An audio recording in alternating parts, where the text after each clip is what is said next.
ہوئی ہیں، اور فرض ہمارے یہاں کیا چیز سمجھی جاتی ہے؟ نماز، روزہ، زکوٰۃ، حج، ان چیزوں کا ہم فرض سمجھتے ہیں، لیکن اللہ کے رسول صلی اللہ علیہ وسلم نے فرمایا کہ مسلمان کے لیے یہ بھی چیز فرض ہے کہ وہ حلال کمائے، حلال کما کر کے اپنے بیوی بچوں کو کھلائے، یہ مسلمان کے اوپر فرض ہے۔ اگر مسلمان اس کے اندر کوتاہی کر رہا ہے تو یقیناً وہ کامیاب نہیں ہو سکتا ہے۔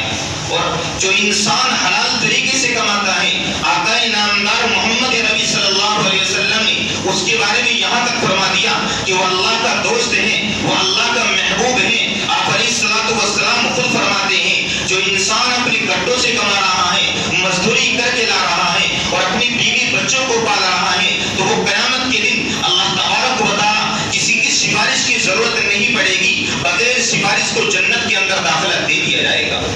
ایک مرتبہ آپ علیہ الصلوۃ والسلام کے بعد ایک صحابی رضی اللہ تعالیٰ آپ کی خدمت میں حاضر ہوتے ہیں۔ آپ علیہ الصلوۃ والسلام جیسے ان سے مصافحہ کرتے ہیں تو ان کے ہاتھ بالکل سخت نظر آ رہے تھے۔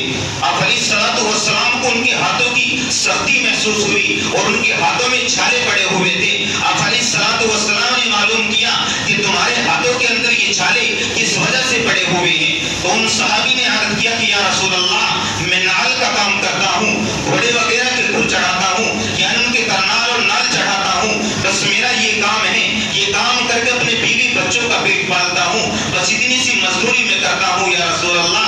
آپ علیہ الصلوۃ والسلام اپنی جگہ سے کھڑے ہو جاتے ہیں اور فوراً کھڑے ہو کر کے ان کے ہاتھوں کو بوسہ دیتے ہیں اور ان کو چوم لیتے ہیں اور یہ فرماتے ہیں کہ خدا کی قسم یہ وہ ہاتھ ہیں جن کو جہنم کی آگ بھی نہیں چھو سکتی۔ جو انسان اپنے ہاتھوں سے کمانے والا ہے، اپنے بیوی بچوں کو اپنے ہاتھوں سے کما کر کے کھلا رہا ہے، محنت مزدوری کر کے کھلا رہا ہے، اللہ کے رسول نے اتنی بڑی بشارت سنا دی کہ ان کو جہنم کی آگ بھی نہیں چھو سکتی ہے۔ تو اپنے آپ کو کمزور مت سمجھو۔ جو انسان مزدوری کرنے والے ہیں، صبح سے شام تک مزدوری کرتے ہیں، شام کو 2 پیسے لے کر کے گھر آتے ہیں، وہ کمزور نہیں ہے۔ میدان محشر میں خدا کی قسم پتہ چلے گا جو انسان پولیس لائن کے اندر ہے اور رشوت لے کر کے کام چلا رہا ہے، ادھر ادھر سے لوگ کسوٹ کر کے کام چلا رہا ہے، جب میدان محشر میں سب کے سب کھڑے ہوں گے اور بغیر حساب کتاب کی یہ انسان 2 پیسہ کمانے والا، بالکل سادی غذا کھانے والا، بغیر حساب کتاب کی جنت کے اندر جا رہا ہوگا، اور 1 لاکھ کی نوکری کرنے والا، اعلیٰ سے اعلیٰ ڈگری حاصل کر کے بہترین پیسہ کمانے والا، اپنی بیوی بچوں کو رشوت لے کر کے کھلانے والا جہنم کے اندر جا رہا ہوگا۔ اور پتہ چلے گا کہ مسجد کی مینار کھڑی کی تھی، مسجد میں 50 پنکھے لگوائے تھے، مسجد کی صفائی درست کرائی تھی، بے شمار پیسہ مسجد کے اندر خرچ کیا تھا، حقیقت کا پتہ وہاں چلے گا جب میدان محشر میں حساب و کتاب ہوگا۔ اللہ فرمائے گا 1 روپیہ محنت کا کمایا ہوا اور تیرا 1 لاکھ روپیہ اس کی قیمت کو ادا نہیں کر سکتا ہے۔ جو انسان صبح سے شام تک مزدوری کر رہا ہے، اور حضرت عمر فاروق رضی اللہ تعالیٰ کا آپ کو بتاتا چلوں، کوئی انسان صبح سے شام تک، تھوڑی سی آپ یہ بھی توجہ فرمائے، بہت اہم بات ہے، کیونکہ لوگ یہ سمجھتے ہیں کہ اللہ سے دعا کرو اللہ بے شمار رزق دے دے گا۔ اللہ نے یہ دنیا دارالاسباب بنائی ہے، یہاں آپ کو اسباب اختیار کرنے پڑے گی۔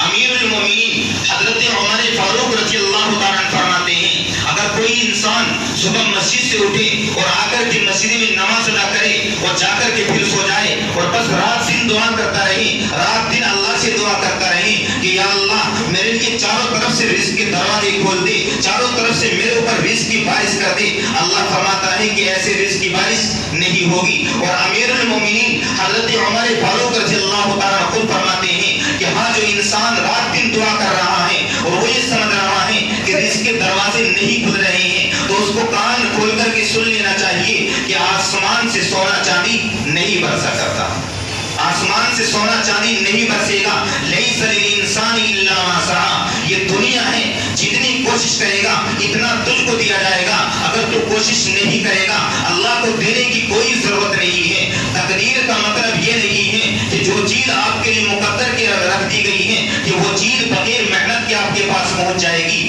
نہیں۔ اللہ نے قرآن میں صاف اعلان کر کے فرما دیا لیس للانسان الا ما سعی، کہ انسان جتنی محنت کرے گا اتنا ہی اسے دیا جائے گا۔ اگر آپ محنت نہیں کرتے ہیں، گھر بیٹھے ہوئے ہیں، نماز بھی پڑھ رہے ہیں، روزہ بھی رکھ رہے ہیں، سب کچھ کر رہے ہیں، دعائیں بھی کر رہے ہیں، کچھ نہیں ملے گا۔ محنت کرنی پڑے گی۔ اسباب السماوات والارض آسمان اور زمین کے درمیان اسباب اختیار کرنے پڑیں گے. بغیر اسباب کے اگر یہاں پر کچھ ملتا تو آدم علیہ السلام کھیتی نہ کرتے. بغیر اسباب کے اگر یہاں پر کچھ ملتا آدم علیہ السلام روٹی کے لیے آٹا نہ پیستے. آٹا پیس کر کے روٹی بنائی ہے, مزدوری کی ہے. حتیٰ کہ حضرت عیسیٰ علیہ السلام کی والدہ نے اپنے چھوٹے سے بچے حضرت عیسیٰ کو ایک رنگریز کے پاس چھوڑا ہوا تھا. انگریز نہیں, رنگریز کے پاس چھوڑا ہوا تھا. اور وہ کیا کام کیا کرتے تھے؟ کپڑے رنگوایا کرتے تھے. مزدوری کر رہے ہیں. مزدوری کرنا بھی انبیاء کی سنت ہے. اور خدا علیہ السلام نے یہاں تک فرمایا کہ جتنے بھی انبیاء علیہ السلام دنیا کے اندر تشریف لائے ہیں سب نے بکریاں چرائی ہیں. صحابہ نے عرض کیا کہ یا رسول اللہ آپ تو انبیاء کے سردار ہیں, کیا آپ نے بھی بکریاں چرائی ہیں؟ آپ علیہ السلام نے عرض کیا کہ ہاں میں بھی مکے کے اندر 2-4 قیرات کے اوپر مکے والوں کی بکریاں چرایا کرتا تھا, یعنی میں بھی مزدوری کیا کرتا تھا. تو مزدوری کرنا کوئی عیب نہیں ہے.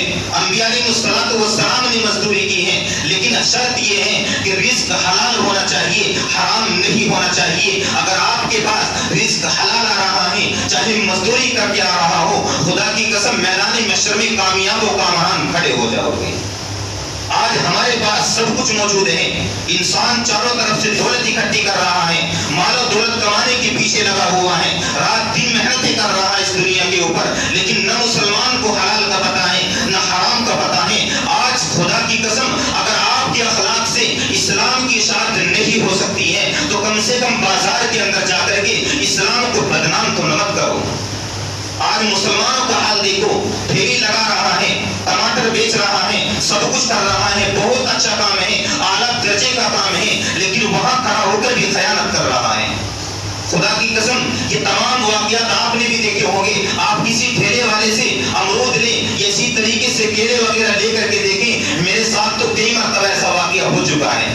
میں بادشاہ آدمی دیکھ کر کے اس سے مال خریدا اور خرید کر کے 70 روپے درجن کے کیلے خریدے, اور گھر جا کر کے جب ان کو مہمان کے یہاں کھول کر کے دیکھا تو وہ 20 روپے درجن کے بھی لائق نہیں تھے. یہ حال ہے آج مسلمانوں کا. اور خود آپ کے سردنی کا 15 دن پہلے کا واقعہ ہے. میں 5 میٹر کپڑا خرید کر کے لایا تھا, پیکنگ کر کے وہ 5 میٹر کے نام سے بیچ رہا تھا کہ 5 میٹر اس کے اندر کپڑا نکلے گا. لیکن میں نے کچھ لینے کے بعد وہیں پر تھوڑی دور چل کے میں نے کھول کے دیکھ لیا کہ چلو وہم ختم ہو جائے گا. حالانکہ بادشاہ آدمی تھا بیچنے والا, اور اس نے یہی کہا تھا کہ پورا 5 میٹر نکلے گا. لیکن جب اس کو کھول کر کے دیکھا خدا کی قسم وہ 4 میٹر بھی نہیں نکلا. یہ حال ہے مسلمانوں کا. حالانکہ آپ نے ملک چین کا نام سنا ہے, ضرور سنا ہوگا. صرف 8 صحابہ کرام رضوان اللہ علیہم اجمعین ملک چین کے اندر گئے تھے. ملک چین کے اندر کتنے صحابی گئے تھے؟ صرف 8 صحابہ کرام گئے تھے, اور وہاں جا کر کے انہوں نے شرعی اعتبار سے تجارت کرنا شروع کی ہے. 8 صحابہ کرام رضوان اللہ علیہم اجمعین نے جب بازار کے اندر تجارت شروع کی تو وہاں جتنے بھی تجارت کرنے والے تھے ان تمام میں سب سے بہترین کام کس کا چلنے لگا؟ ان 8 صحابہ کرام کا چلنے لگا. لوگ ان سے مال خریدنے لگے, اور ان کی حالت یہ تھی, کتابوں کے اندر لکھا ہے. آج مسلمان کا حال تو یہ ہے کہ لکھ کر کے سامنے لگا دیا, بکا ہوا مال واپس نہیں ہوگا. بتاؤ یہ جائز ہے؟ یہ بالکل جائز نہیں ہے. جو انسان سامنے لکھ کر کے لگا دیتے ہیں کہ بکا ہوا مال واپس نہیں ہوگا, کیا یہ درست ہو سکتا ہے؟ اس طرح کی تجارت درست نہیں ہو سکتی ہے. صحابہ کرام کا معمول یہ تھا, اگر چیز پسند آ گئی تو آپ لے سکتے ہیں, اور اگر گھر جا کر کے بھی کوئی مال لے کر کے واپس آ جاتا ہے تو تاجر کو ہونا یہ چاہیے کہ کوئی بات نہیں ہے, اگر مال پسند نہیں آیا ہے تو آپ ہمارا مال واپس کر کے رکھ دیجئے, آپ یہاں پر رکھ دیجئے, آپ اپنے پیسے واپس لے لیجئے. آج ہمارے تاجروں کا حال دیکھو. ہمارے تاجروں کا حال یہ ہے کہ ایک مرتبہ مال بکنے کے بعد پیسے واپس نہیں دیے جاتے. مال لینا ہے تو دوسرا لے لو, دوسری چیز لینی ہے تو لے لو, ورنہ اس کے بدلے میں آپ کا پیسہ واپس نہیں دیا جائے گا. بتاؤ یہ کہاں کی تجارت ہے؟ کیا اس کے اندر برکت آئے گی؟ آپ کی روزی کے اندر برکت آئے گی؟ یقیناً اگر آپ کوئی نیک کام کرنا چاہو گے, مدرسے کے اندر 1000 روپے دینا چاہو گے تو 1000 روپے نہیں, بلکہ اللہ آپ کی جیب سے حلال میں سے 10 روپے نکلوائے گا. جمعے کا دن ہے, آپ روزانہ چاہتے ہوں گے, آپ کے گھر والے گھر کے اندر جو کوئی پریشانی آتی ہے آپ سوچتے ہوں گے کہ 100 روپے کا صدقہ نکالوں گا, لیکن جب مسجد کے اندر آتے ہیں تو وہی 10 روپے, 5 روپے, 2 روپے, 20 روپے, اس سے زیادہ کسی کے جیب سے نکلتے نہیں. کیوں؟ کیونکہ حلال نہیں کما رہے ہیں. صحابہ کرام صرف 8 لوگ گئے تھے. 8 لوگ وہاں جانے کی وجہ سے لوگوں کا یہ حال ہے. اور وہاں جتنے تاجر پہلے سے تجارت کر رہے تھے سب کی تجارت ماند پڑ گئی. اب وہاں کام چل رہا ہے تو کس کا چل رہا ہے؟ صرف 8 صحابہ کرام کا چل رہا ہے. جب لوگوں کے اندر حسد پیدا ہوا, جا کر کے بادشاہ سے شکایت کی کہ لوگوں کو اسی طریقے سے مال دیتے ہیں. واقعے کو مختصر کرتے ہوئے بادشاہ نے حکم دیا کہ ان کو یہاں سے نکالو, ہمارے ملک سے ان کو نکالو. لیکن جب رعایا نے دیکھا کہ لوگ کون نکالے جا رہے ہیں, امانت دار لوگ نکالے جا رہے ہیں, بہترین طریقے سے شریعہ اصول کے مطابق تجارت کرنے والے لوگ نکالے جا رہے ہیں, رعایا مخالف ہو گئی, اس کے بادشاہ کی مخالف ہو گئی. صحابہ کرام کو وہاں سے نہیں نکلنے دیا. 8 صحابہ گئے تھے. آج ملک چین کے اندر کروڑوں مسلمان آباد ہیں. ان کا نام کیوں چل رہا ہے؟ دیانت داری, ایمانداری, یہ تمام چیز